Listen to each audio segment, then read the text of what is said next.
Video I'm going to show you how to remove a single blade connector. Automotive.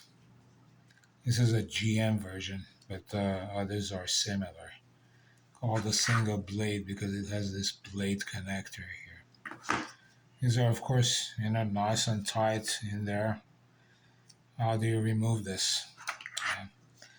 This tool is available from auto parts stores and a variety of places. It's one made by Lyle.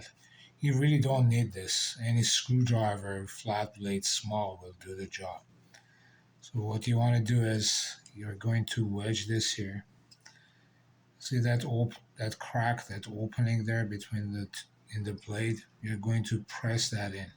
So you're going to wedge the tip of the flat blade in there, and you're going to press like so. Okay? And this will come out.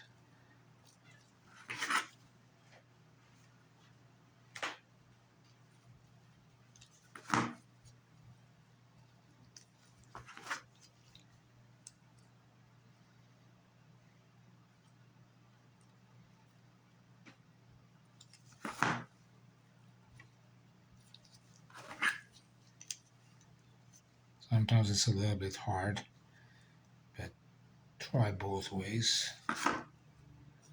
There, comes out. So you're going to press at this end, okay, like that, and then pull it from the back. The installation, you have to pay attention. It goes back the same way and locks in place, but this one doesn't lock anymore.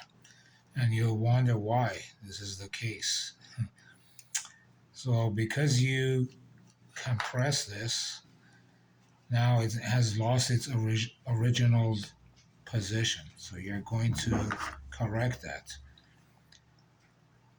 by making this a little bit larger, like that, okay?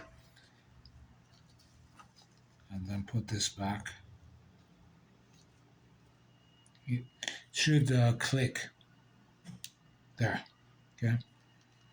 Doesn't come out. So this is how you do it. Plain and simple. Hope this helps. Give it a thumbs up if you like it.